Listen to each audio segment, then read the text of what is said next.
revolution, which was initiated by the prophets, who fought for the liberation of man from the servitude of other men. So when that becomes a principle, La ilaha illallah, that absolute sovereignty belongs to Allah subhanahu wa ta'ala, man becomes, man is not the servant of anyone else. This is, freedom. And this is the basis upon which he presents his model of governance. So here, neither any individual, nor any class, nor any group has sovereignty over human beings. And so as a result, he has this concept of khilafat al-insan wa shahadat al-anbiya, the trusteeship of human beings and the witness of prophets. So these two roles are combined in the time of the prophets and the infallible imams in their role. But in the absence of Allah's designate on the earth, or His explicit appointee, so either the prophet or the imam, what do we do? So here, Sayyid al-Shaheed again believes in this concept of khilafat al-insan, that human beings have authority to regulate and conduct their affairs, but this is done within the limits of Allah's laws. And this is where the shahadat al-anbiya comes, where the witness of the prophets, a role which is now basically assumed by the ulama. Now, in terms of his economic models, Sayyid al Sadr's argument is for a model that is neither capitalistic nor socialist. It is not either unrestricted freedom that we find in capitalism, or the seizing of all liberties that we find in socialism, but one that allows for economic freedom within the limits of social justice, mutual responsibility, and balance. And hence it is marked by a realistic outlook of human tendencies coupled with the emphasis on morality. So this was, a very quick snapshot, and this was his ijtihad. Even in terms of ijtihad, he had a very radical reconception, whereby, by and large, he observed that in the field of ijtihad, the ulama would focus on the level of the individual. And he saw in Islam as a complete way of life that applied not just to individuals, but to societies at all, but to society as well. And so when you pick up, for instance, a risala, and you look at through the laws, all of the laws pertain to individuals by and large. Ibadat, in terms of their prayer and worship, right? But also in terms of the mu'amalat, marriage, right? Inheritance. All of these have been catered towards the individual level. And he saw that, again, this is the one-dimensional thinking, which is his term. The two-dimensional thinking considers not just the level of the individual, but the level of society as well. And so it's a complete, almost re-look at the sources, in terms of not just the literal connotation of the Quran or the Hadith, but also what is their social context and what is the social circumstances in which they were revealed.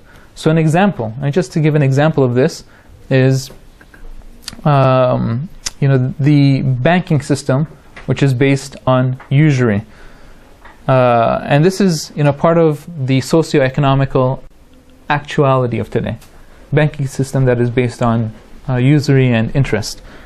Now the jurists, by and large, what they would do is that they realize that Muslims are facing this difficulty, and they look for finding a lawful means of curtailing the restrictions within the existing system, right?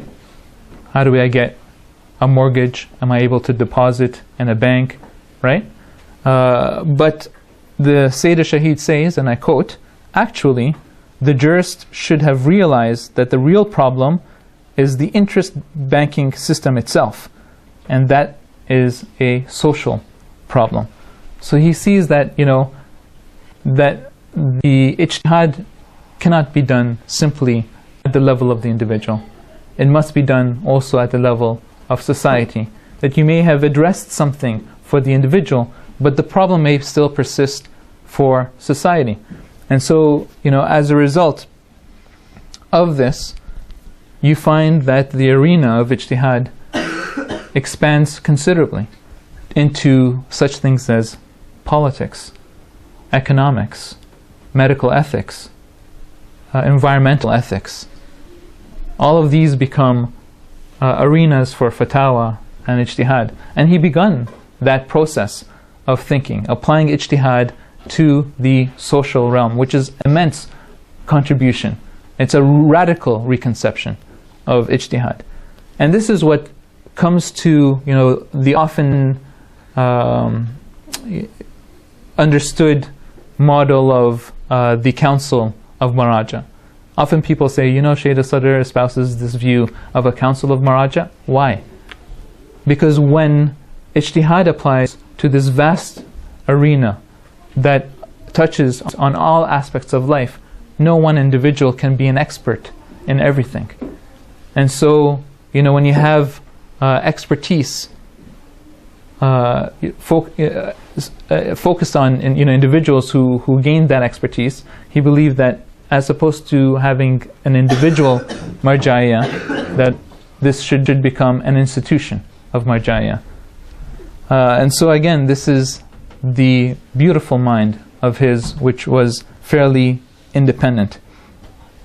Now, I've spoken by and large on Sayyid al-Shaheed, Muhammad Baqir al Sadr, and I'll just maybe end by just saying a little bit about his virtuous sister, Amina Sadr, bint al-Huda, which, I find that she is often neglected, completely ignored.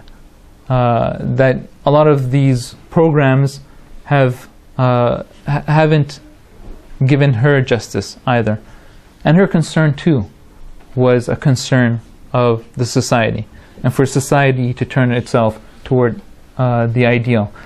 Some of her greatest contributions, as an educator, as a mover, was realizing the cultural imperialism that began to infiltrate the Muslim lands, whereby women began to have an identity crisis and were influenced by alien cultures and principles or values. And so she created this spark of reawakening and awareness, where the Muslim woman would be a woman who saw in herself this dignity and value in the ideal principles which she stood for. And so, she has a remarkable statement. It's just quite profound, where she says, and I think this is truly applies to her as well, "It shall not be that time will leave its imprints on me, but it is I who shall leave my imprints on time." And so, the march must continue. We should not just, again, look at these great figures as icons, but to study their thoughts and to advance their thoughts. The Quran says, Bismillahir Rahmanir Rahim, وَمَا مُحَمَّدٌ إِلَّا رَسُولٌ قَدْ خَلَلْ مِنْ قَبْلِهِ الرُّسُلُ أَفَإِنْ مَاتَ أَوْ قُتِلَ أَنْقَلَبْتُمْ عَنْ أَعْقَابِكُمْ. If the Prophet ﷺ was a messenger, and other messengers preceded him, if he dies or is killed, will you then turn on your back? So the messenger dies, but the message lives. the message will always live. The march goes on. And so the Sayyid al-Shaheed, Muhammad Baqir al Sadr, and Shaheeda bint al-Huda, Amina Sadr, have died, but their legacy continues, because that legacy is enshrined within the message of Islam, which is universal and timeless. And this is why, don't consider those who are slain in the way of Allah to be dead. They are alive. They are with their Lord, gaining sustenance. Wassalamu alaikum wa rahmatullahi wa barakatuh.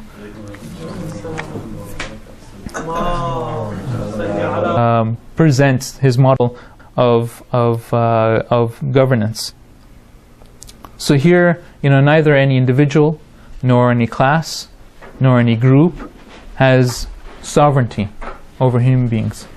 And so as a result, he has this concept of khilafat al-insan wa shahadat al-anbiya.